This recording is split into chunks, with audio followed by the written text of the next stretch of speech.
Almost 50 years ago, I sailed up the Foyle River into Northern Ireland.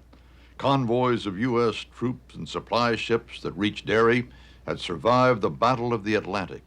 They had faced U-boat wolf packs and treacherous seas to reach a safe harbor amid green hills and welcoming people. Almost 300,000 American servicemen and women passed through Northern Ireland during World War II. Soldiers trained here for the invasion of North Africa and the D-Day landings. U.S. sailors escorted convoys and hunted submarines from bases here, while American airmen patrolled the North Atlantic and practiced bombing runs. The history books don't devote much space to Northern Ireland's part in World War II, but the people of the North remember. It transformed their lives. They tell stories of those days yet.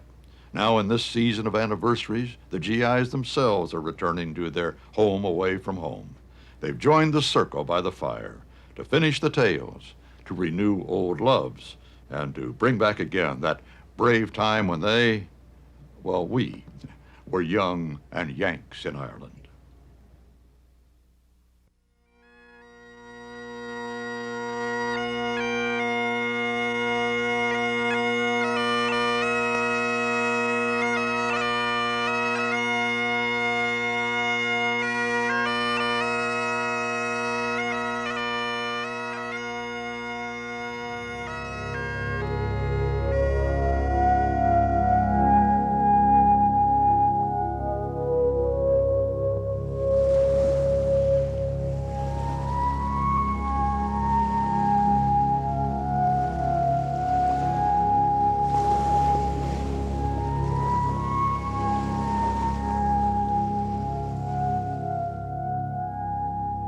The island of Ireland, where myth and memory intermingle, where stories tell what history passes by, and where a long time ago is never very far away.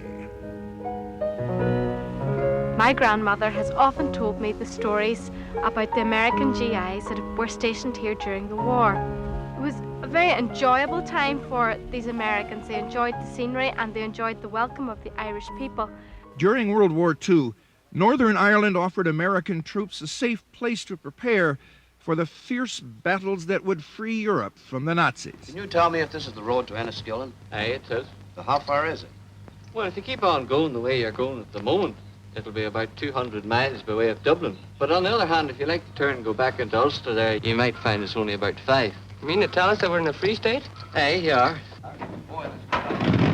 The south of Ireland, the Free State, soon to be the Republic, was newly independent from Britain and afraid of German invasion.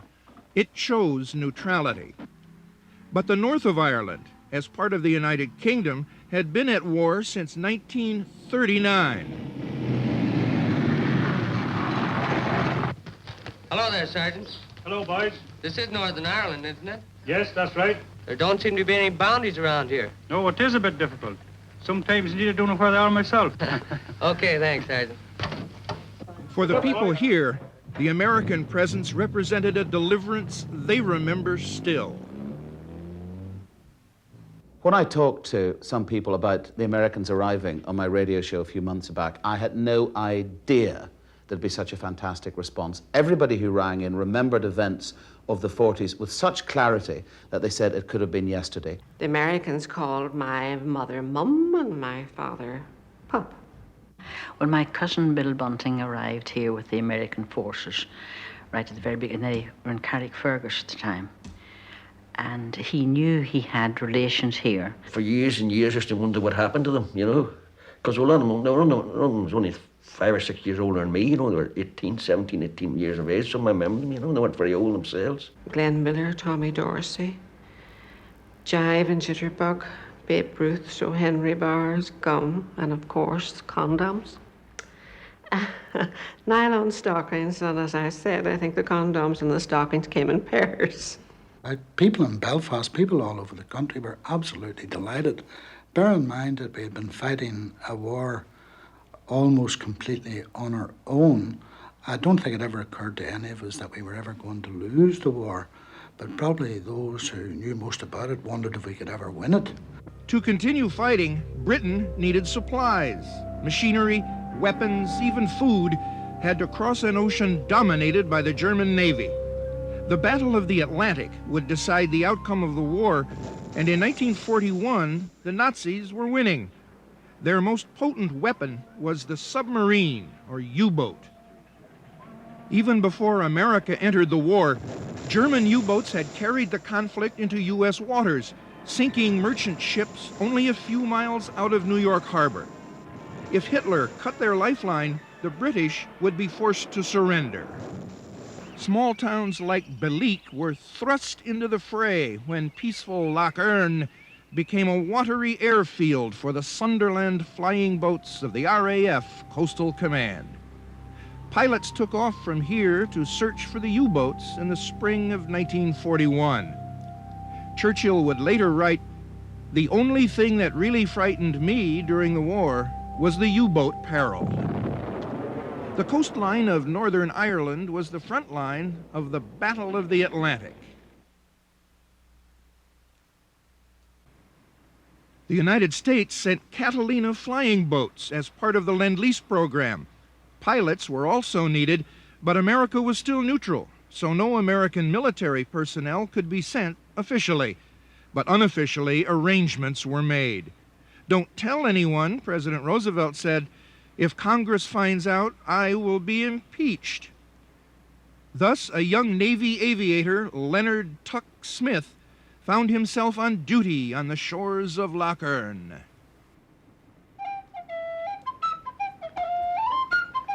Hello, Tuck. You're welcome back to Beliek again after many years, I believe. Oh, gee, you don't know how glad we are. Is this your daughter here with you?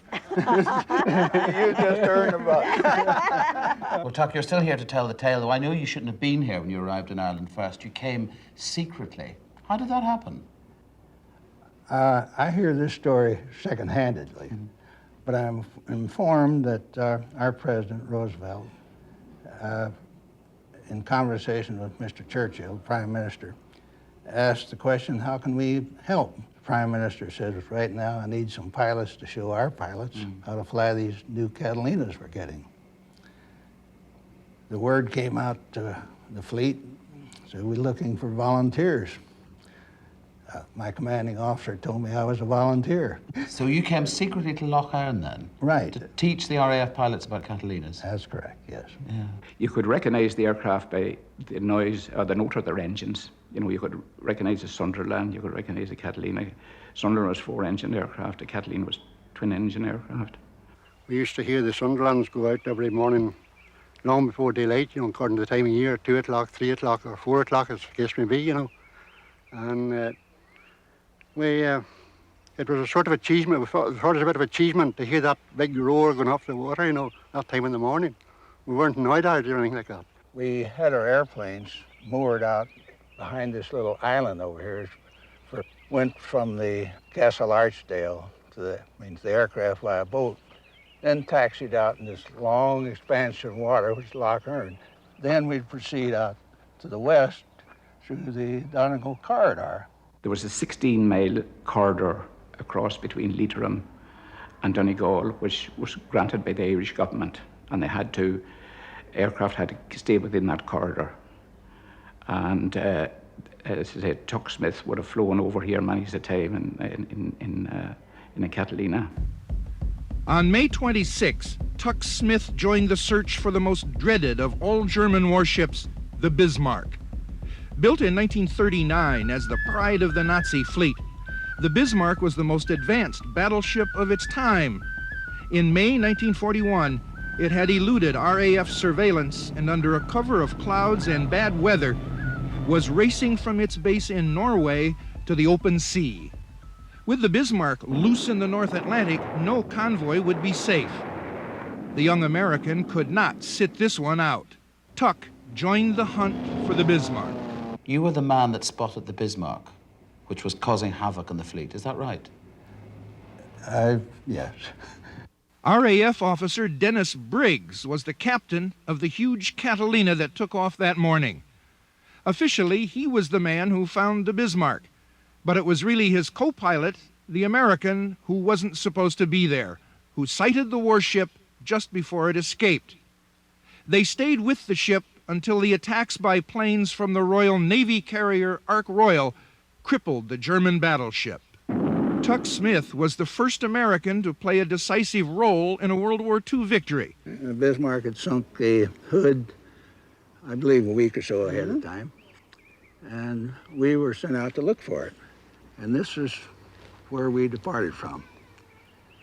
Weather wasn't very good that night. Rainy, cloudy, low ceilings, and I'll never forget it. Shortly after we were airborne, we climbed up 2,500 feet, took departure, 2:30 in the morning, and it was about an 8-hour flight to get out to where we were assigned to look for the ship. No sooner than we got there, one of us spotted this thing on the horizon, and that was it. They identified us. They started shooting. On behalf of everyone at Balik Pottery, I would like to welcome Tuck Smith and his wife, Loretta. It's tremendous to have you down for this very memorial occasion. And Tuck has tremendous stories to tell. I've been listening to some of his stories this morning and they're absolutely amazing. Very brave man. And on this occasion, I would like to present Tuck with a Balik plate. I'm making this plate as a presentation piece to Tuck Smith.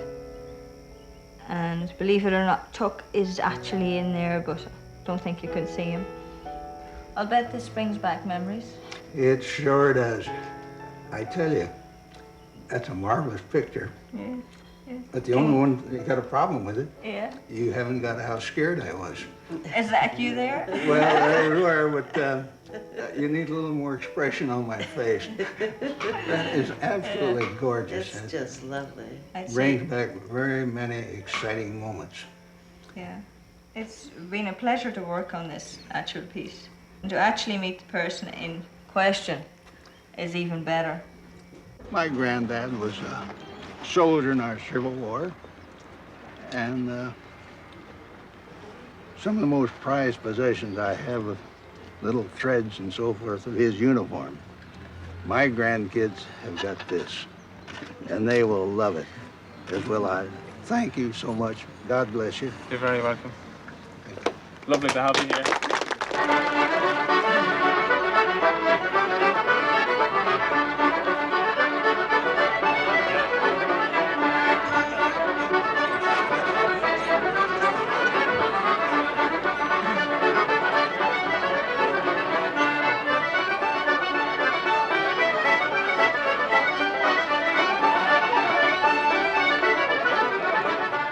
Tuck Smith could celebrate the present and remember the past. Salmon fishing is a disease, actually. It affects you. I think it does. You know any cure for it? No.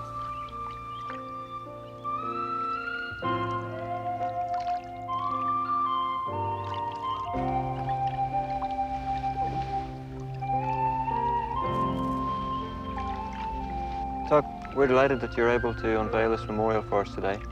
It's dedicated to a crew who didn't make it home, and to the others as well. Thank you so much. The people who lived through this time have never forgotten the sacrifices made by all the young airmen.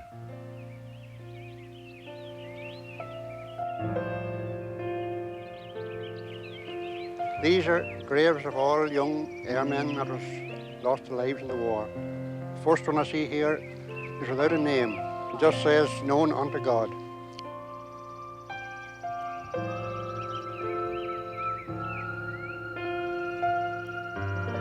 You have the traditional Irish respect for death and the dead, and they had great respect for any of the American chaps that had lost their lives, because nearly everyone would have relations in America.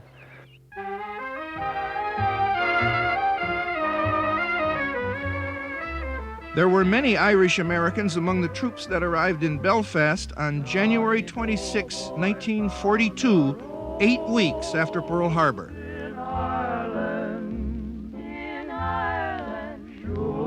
The fairest flower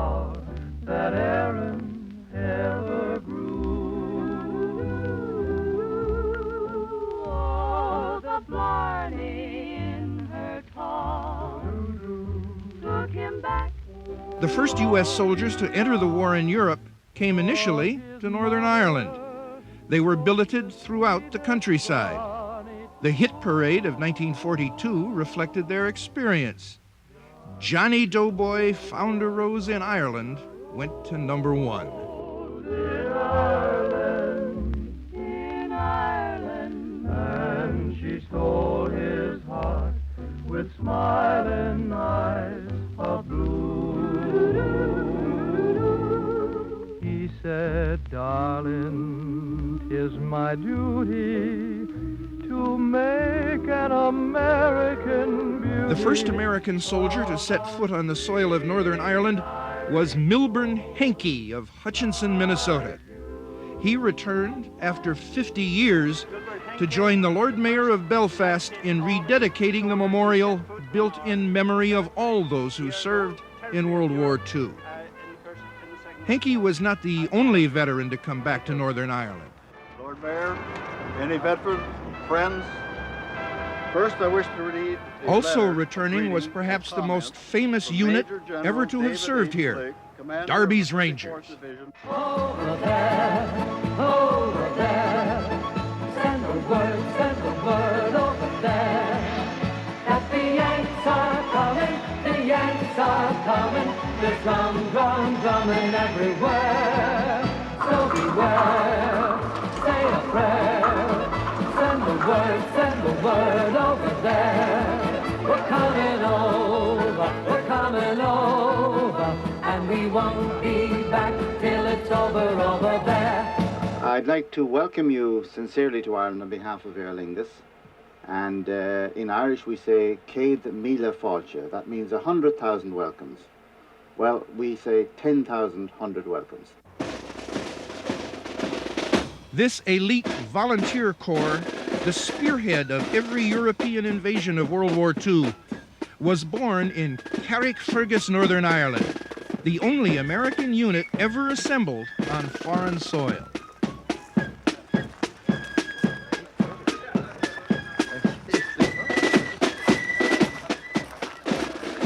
It is perhaps difficult to envisage that the area covered by the Sunnylands estate was once a teeming military encampment. It must look so different from the open fields and countryside which existed here in 1942. Young men from the United States of America were possibly experiencing their first visit outside their country, and their mission was one which would lead them into great danger and even death.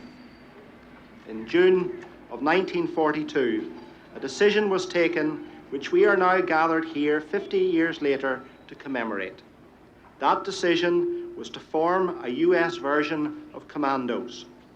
Major William O. Darby, aide to Major General Hartle, Commander US Army Northern Ireland, was selected to form a group at the camp sited here.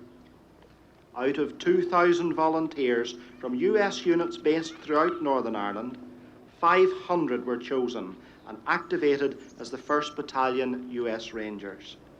This very special battalion, affectionately known as Darby's Rangers, was subsequently to become one of the most decorated units of World War II.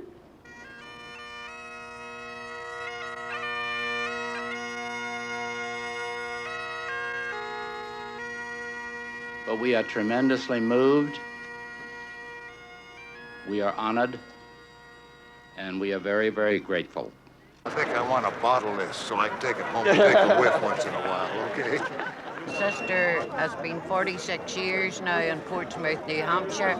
She married the first GI in Carrickfergus. Oh, no. Really? Yes. Okay, here's a piece of gum. That's what we gave out 50 years ago when we were here. Well, I was the local hairdresser in Carrickfergus, and I made all the Carrick young ladies beautiful to meet their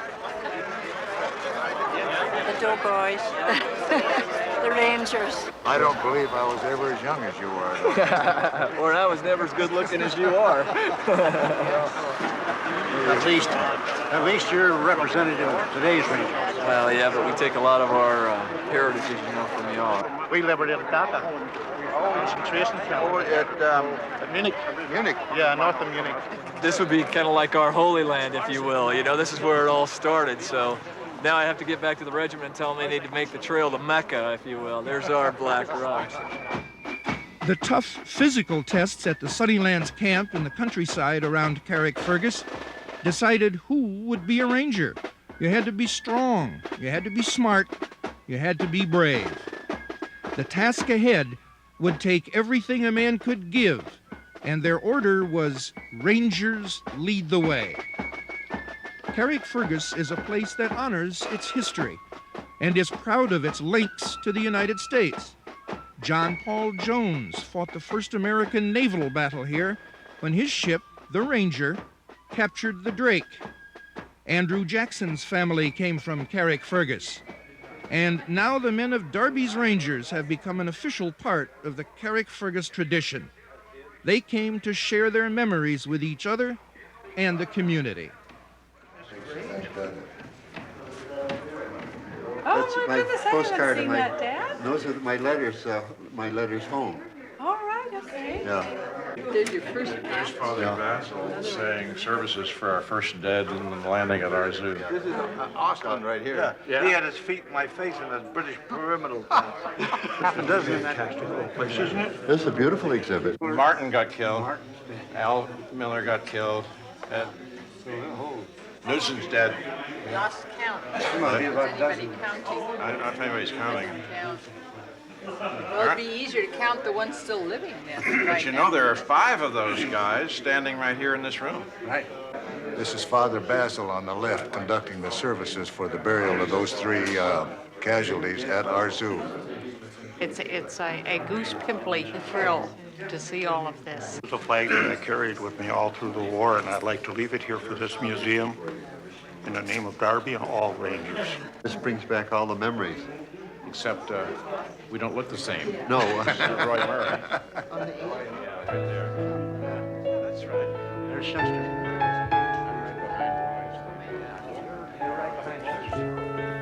Ranger exploits became the stuff of legends, but casualties were high.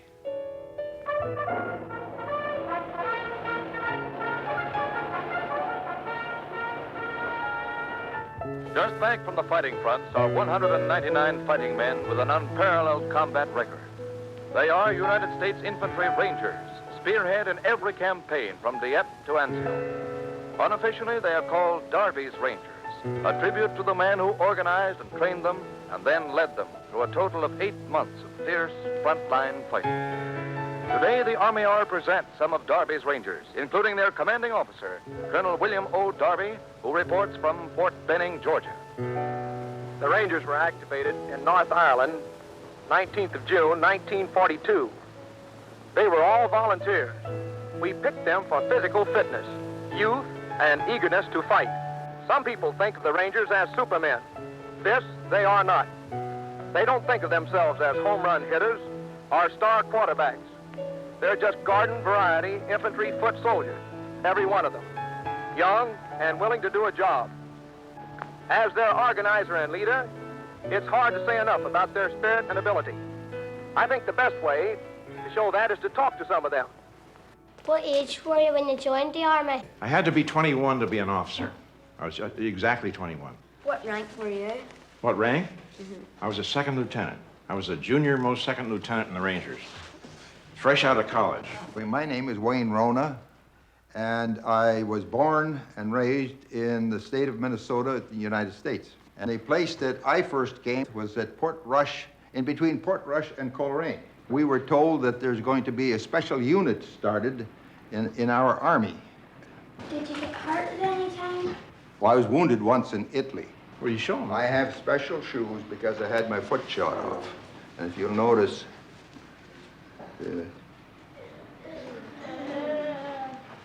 This visit gave each ranger a chance to make a permanent record of his memories. Where it was. Rumors got around it was over in Ireland someplace, and we ended up in Belfast. When we landed at Salerno, Fox won the Distinguished Service Cross, but I'm not going to tell you about that. I'll tell you about his romance. And I had a live grenade in my hand that I didn't throw yet. When the Rangers were at our zoo, we used to take an extra 5-mile speed march up to the Army hospital. We were trained by the most astute and tough Scottish training instructors that I've ever run into. So I yelled back at him in French, pêcheur, which means fisherman. With that, he said, "Ça va," and went on back into his cabin. So the landing was completed without any general alert being made. Northerly, out of Naples, Italy, there's a valley of Venafro. And here at Carrickfergus has just been one of the highlights of my life. They even became television stars. Joined by Milburn Henke. You did make here. Oh, we made a lot of friends here. Paddy Woods, and he ran the pub in Dungannon, and he was especially a good friend of ours. Every time we got broke, why, you hocked in your wristwatch, and at the end of the month when you got paid, then you paid him. They're lovely gentlemen. They've been all the talk in Northern Ireland already, and we've just come off the programme something like 10 or 15 minutes, and already people are phoning up. They're trying to find out is such and such here, is such and such there. The Rangers came from units that had been stationed throughout Northern Ireland, and they went to visit old haunts. He was the guy that formed us. He was our leader. I would like to find the place where we were billeted, and I have my diary here, and as I read it here, it says, our next place was right smack in town. An old distillery about 20 years before became our next home. Are you sure this is where you Yeah, right up there. We lived on the second floor. Down here was where the kitchens and the mess hall was. And then around behind was the storage yard where we had all of our equipment. There was another building back there that had the whiskey stored in it that was supposedly put in there in 1921 and 1922. We also went into Coleraine. We were from a unit down at Castle Rock. We used to come up there because we were always looking for good watering places and see if there are any girls in town. Somehow we always ended up at Mary's Bar, where we had something called Coleraine whiskey. I'm sure they made it the night before, so the revenuers would never get it. And I managed to lose my voice twice in this bar, and I'm not that talkative. We're looking for Mary's Bar. Mary's Bar! Look at the street here on the left-hand side. No, I was there in 1942. I was on the first boat, first troops in town. I was on the Irish Guard and put me off for smoking. Oh, yeah. Well, we're doing intelligence work. Oh, intelligence work, Yes. yeah. Probably checking up on us.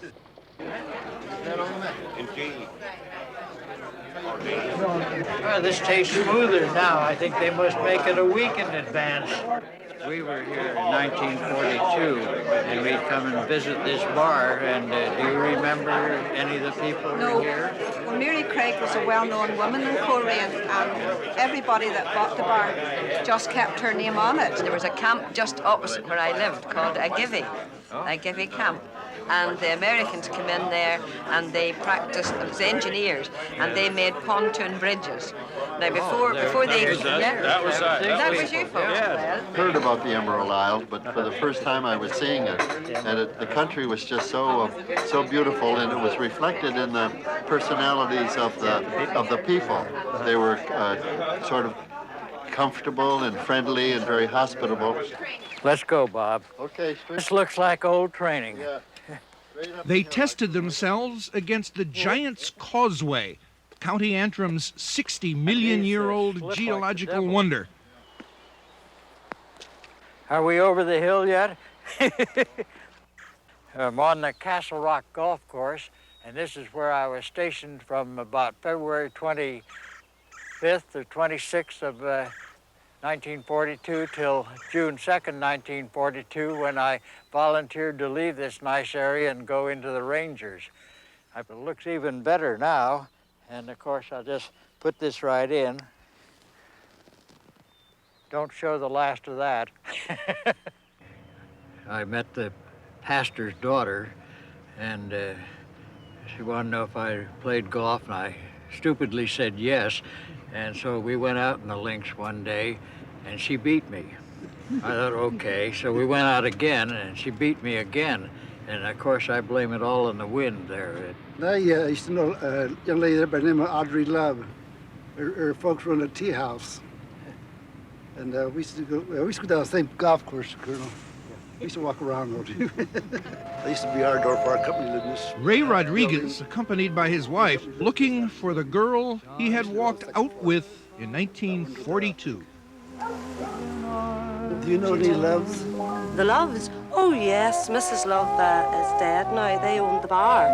We used to own a tea room at one time. Yes, they owned a tea room as well. She had a daughter named Audrey? Yeah, Audrey Love, yes. Her daughter is married to Philip Monteith, and they live just in Sea Park. They're still alive. Audrey? Yes. You remember me? What is that? Well, did you actually remember my name? Oh, you did remember. You remembered it was Audrey Love. Oh, did you?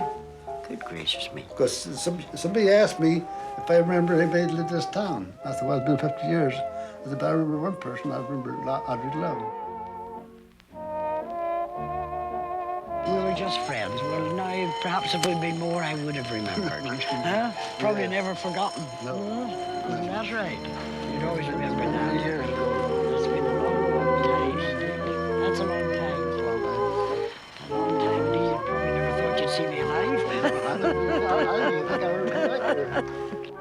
Praise to the Lord, the Almighty, the King of creation.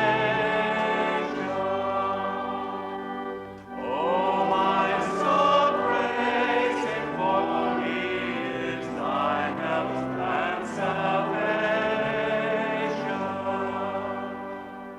In the 1940s, American servicemen came to this province, came at a time when Belfast had suffered through the blitz of the Luftwaffe, came at a time when victories in Europe were very scarce. Their coming, your coming, brought something of hope to the hearts of many people. Hope of deliverance, hope of better days ahead, hope of peace. What counted in this outfit was what a man had within him. 3 Ranger battalions led the way in the invasion of North Africa, on to Sicily, and up through Italy. Later, 2 other Ranger battalions would silence the German guns at Omaha Beach. But their young leader was killed by sniper fire in Italy on the last day of the war in Europe. William Darby was awarded the rank of Brigadier General posthumously. In April of 1944, General Patton had come to Armagh, Northern Ireland. He told the troops that they would take part in the greatest military invasion in history. In May, in Belfast Harbor, General Eisenhower reviewed sailors on the USS Quincy, one of the ships that would carry the troops to Normandy. But as more and more men and materials poured into Northern Ireland in preparation for the final conflict, the enemy stepped up its attacks. Again, the sea was the battlefield. Again, the U-boats were the nemesis.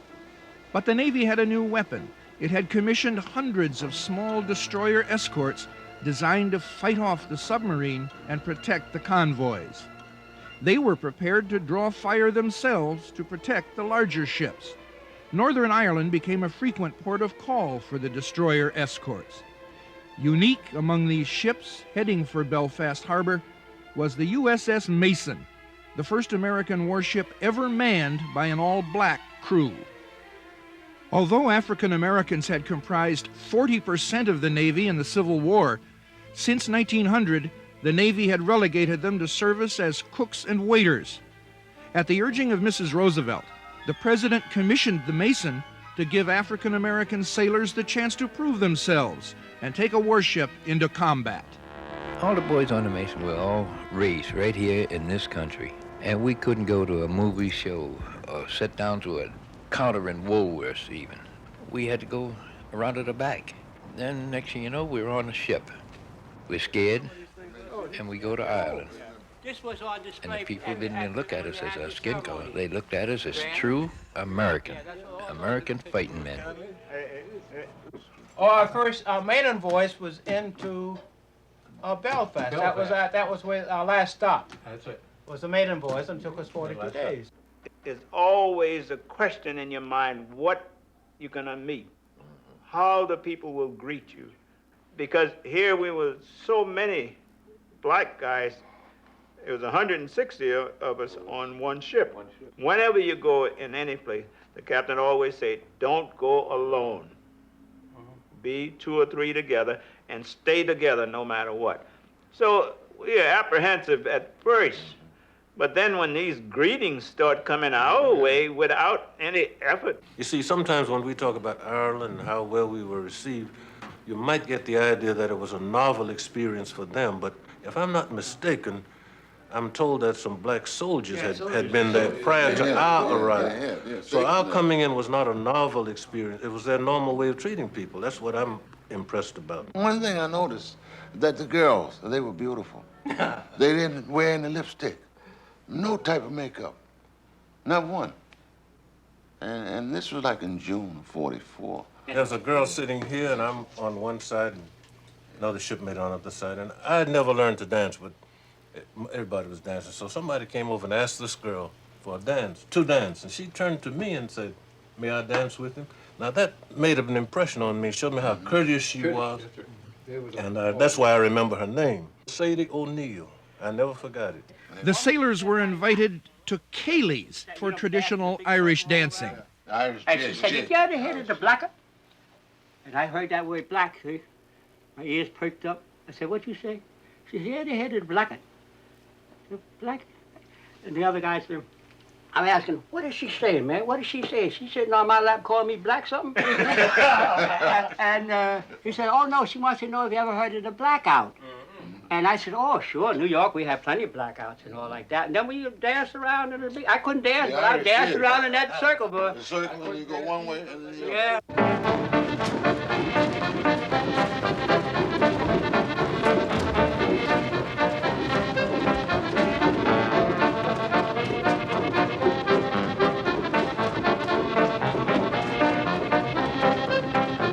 This way, the circle. Then all of a sudden, a beat from the band, and everybody started going the other way, and then you fall all over each other until I got used to it. I waited and listened for the beat, and when they went this way, I went this way. It was lovely. It was really beautiful. I thought that was wonderful. It made us feel good, all of us. The most impressive thing for me was to meet people on the street, perfect strangers, how they walked up and greeted us. And it was such a shocker to me because the ordeal that we're going to in our own U.S. Navy, to get over there and these people, first time meeting us, came up with such courtesy. And one lady apologized for the weather being cloudy. Yeah. Apologized for the weather being cloudy. You know, just to be treated like that. We had to travel all that distance to be exposed to that kindness, just human kindness that came out of those people's heart. And when you contrast that with the way we were treated on the ferry that ran from, well, there's a ferry from Norfolk to Newport News or Chesapeake Bay. And I was sitting there in a lunch counter with one of my shipmates who was white. And we both ordered. The woman looked at me kind of strangely, but she gave me what I wanted. But then a little man about this big came out and said to me, he used the N-word and told me that I should not be there and to get up in uniform. When I got to Ireland, like I say, it was the only place that I was called a Yank and knew it. That's what they meant. They didn't say tan Yank like they did in other spots where we'd been. They called me Yank. The same thing as what the white sailors was being called, yank. And it was good.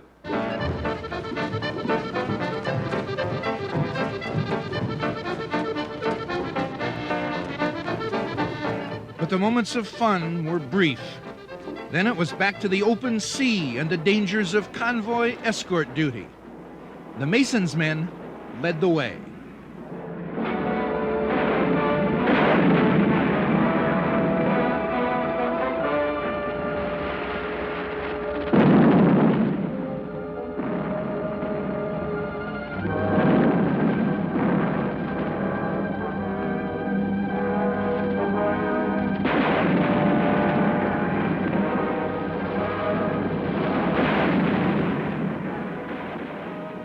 As a young sailor, Martin Davis made 6 trips to Darby.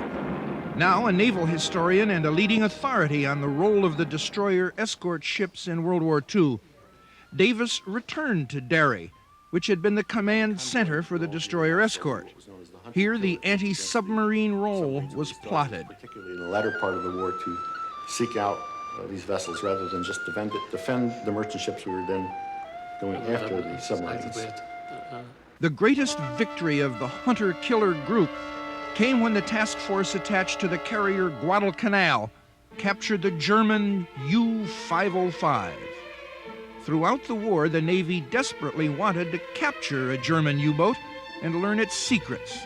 The huge Guadalcanal carrier, with all its planes and convoy of destroyer escorts, set out on the hunt with Captain Dan Gallery in command. But finally it was the actions of 2 very young sailors, one American, one German, that would decide the fate of the U-505. When American sailor Sinan Lukosius boarded the German sub, he found water pouring into the engine room. The U-boat was sinking. Hans Gerbler, one of the last German sailors to leave the boat, had opened the sea strainer to scuttle the sub. But Luke found the cover and put it back on.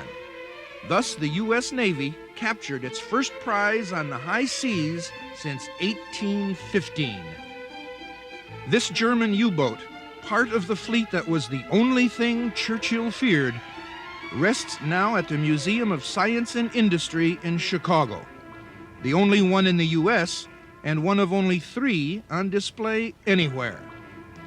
Luke and Hans met on the U-505, there to exchange memories of that June day in 1944. I was on the USS Pillsbury, and our ship was assigned to convoy duty in the North Atlantic. And after being on convoy duty, the submarines were such a menace, they were sinking so many ships, that the United States decided to have a killer task group, which was assigned to a small aircraft carrier and 5 destroyer escorts. And our duty was just to hunt submarines. I was 17 years old when I joined the Navy, and I made my first trip on this vessel when I was 18, with 18 years. And I served on U-505 till the last day when we got captured on the 4th of June, 1944. When the sub came up, surface, the stern was down. Yes. And then our whaleboat come right alongside. We could jump right across. Yeah. So we could see you fellas were jumping off. And there was one of you fellas that was shot, that was killed, was still up there. Yeah, and Fisher. we moved him into the water. Yeah. Right, so that's why I remember. Now, when we came out of the sub, we closed the hatch because the water was coming in. Yeah. So we didn't know if the sub was going to sink, and we didn't want to help it sink.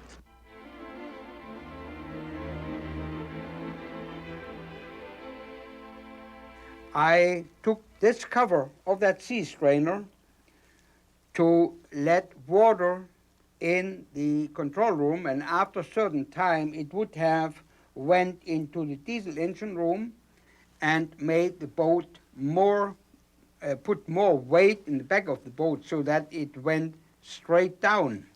Okay. But I did not know that the task force group had people like Luke already trained getting aboard that submarine. If I would have known about that, I would have thrown that cover in the bilge, so it would not have been so easy for that. And as I come down here, I could see the water coming in here, and the cover was laying next to it. Now, what scared me most, and I says to my buddy Pickles, I says, Pickles, here goes nothing. We didn't know if it was depth charged or had a booby trap. Yeah. So, but I picked it up and nothing happened. So, and then I put it on and dogged it down. No water was coming in. Then I went in the engine room and helped Chief Jacobson with the engines. Yeah. Why we wanted the submarine is to see if we could get the code books. And as it happened, the fellas, the radio man, signalman, when they come down here, and my friend, the bosun mate Pickles, they came down here and they went in that direction there, in the radio shack, and they found the code books. And now when we look at each other, look in our eyes, we can hardly believe that we almost killed each other. And 8 years ago, when I organized the first reunion amongst them so-called former enemies, him and me, we could not believe when we saw the first time that we were supposed to kill. He was supposed to kill me and I was supposed to kill him. But that's something else during the war. People don't have faces. They're only targets, like ships, like tanks, like everything else. And that's what I have to say. I feel sorry for all them hundreds and thousands of poor guys who went down with the ships on the bottom of the sea. The capture of the unscuttled 505 saved lives. News of the capture was radioed back to Darby, and the information gained from the code books was put to use immediately. For the first time, the U-boats were on the run. In Dr. Davis' judgment, Darby held the key to victory in the Atlantic. It was the most important convoy and communications base in the North Atlantic. The average life of a German submarine was only 40 days from the date of launch to the time it was sunk. The Allied command recognized this when it designated Darby as the port of surrender for the German U-boats in May of 1945. 43 German U-boats came to the docks of Lissahally to end hostilities formally and hand over the U-boats. Surrender to take place of the U-boats. The U-boats had been the combatant naturally. It had been faced by all of the anti-submarine vessels that operated from here. This was the port from which they received their command. It was really Battle of Atlantic position. And when the submarines did surface and they did surrender, it was highly appropriate for them to come here. It was symbolic of victory.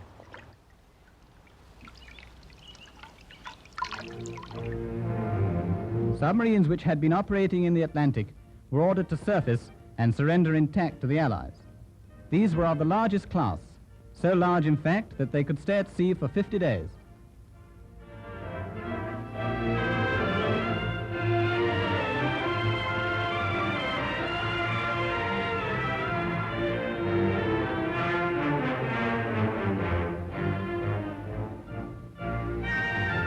Eight of them came to Londonderry in Northern Ireland, where they surrendered to the Commander-in-Chief of Western Approaches.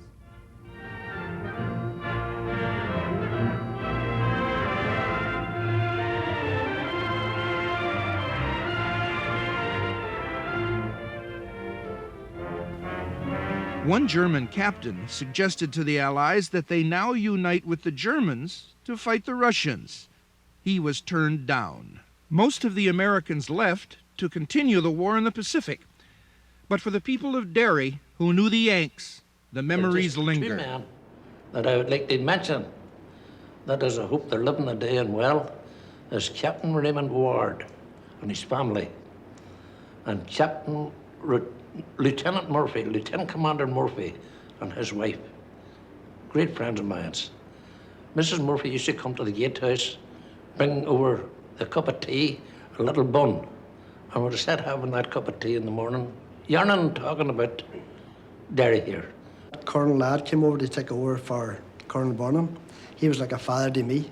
He wouldn't let me pay any income tax to the local authorities. Anything I paid, he would give it back to me. They can still recall the names, even those who were children remember. Major John Darby was called, and he used to come and take us kids, about a dozen of us, And used to walk his way up the hill over there, called Gort Tree, they call it.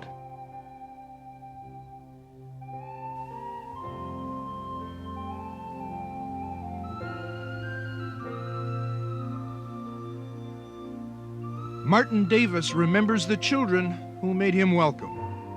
Many years ago, many years ago, there are a number of girls who belonged to a dancing troupe just like yours. They were just about your age, and they were with us. They used to come down and entertained us aboard the ships, all of the sailors. And we looked at you, and we really, really, really enjoyed it. When I said looked at you, it's as if I'm talking to the same group now as we spoke to then.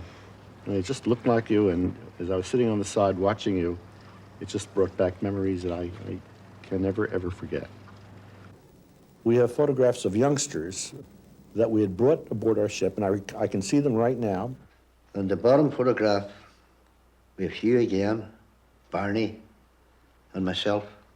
We were eating on the petite with the American sailors. The crew there, they looked after us well. In wartime, you weren't allowed aboard those ships. But if the captain of the ship issued a pass, then you got past the security to go aboard to do a bit of trading with the Yanks. They liked donuts, Swiss rolls, sponge rolls, milk. That was their favourite. And you could always do good business with them. These boys sang in the picture queues. And while one was singing, the other would go round with the hat to make the collections. And then they were invited back to the ships for singing. And there was a few times there that the Yanks wanted to take these wee boys and get their voices recorded. But at that particular time, the father-in-law wouldn't hear tell of it. And Hugh, in the photograph, nicknamed Fly, he had a pass for singing because he was one powerful singer. You could have said he was Ireland's Nelson Eddy. If I knew then what I know now, I'd be a millionaire, or I would be in Hollywood.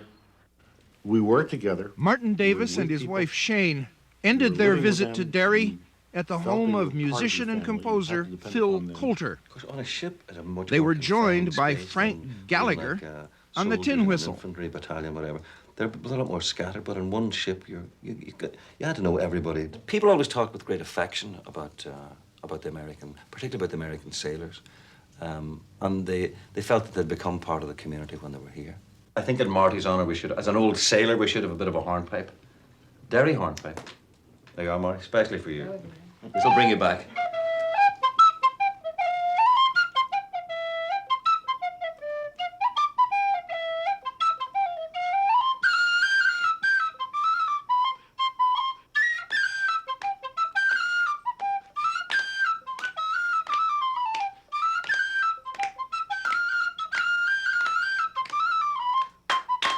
Yes, sir. So when you guys come off, you would there were dances and all sorts of stuff, right? Absolutely. When we came ashore, it appears as if the whole city was made up of singers and dancers. I just imagine one sailor on the deck of a warship heading out away from Derry, heading out Lough Foyle and going to war, looking back on what had been a good experience, having been made welcome, and the kindness, the gentleness on one hand, weighed up by the potential horror on the other hand. And that's what I've tried to capture in the song. I mean, you must tell me if I get it right or if I get it wrong, but it must have been quite a complex kind of a set of emotions. It was, and you've described it perfectly well. I don't think I could do much better than that. Well, I must play you the song and then you can tell me. The name of the song and of Martin Davis's memories is A Home Away from Home. Overhead, an Irish dawn is breaking, and this sailor is sad to say farewell to the warmth, the welcome, and the laughter, 'cause I've a feeling we're sailing into hell. Will I ever feel the sunlight as it rises once more above Benon. It's a long way from Chicago, but I'll remember this home away from home.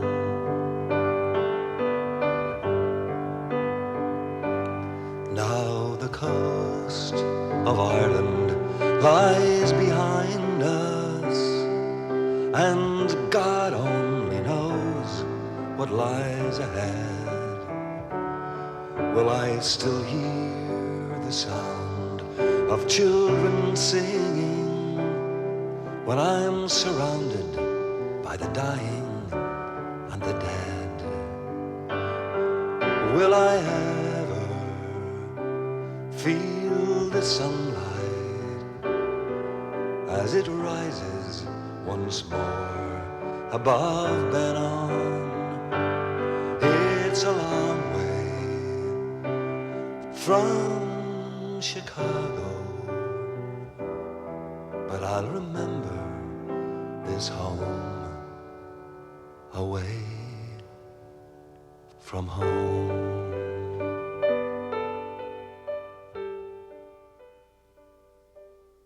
And that's the way it was a half century ago.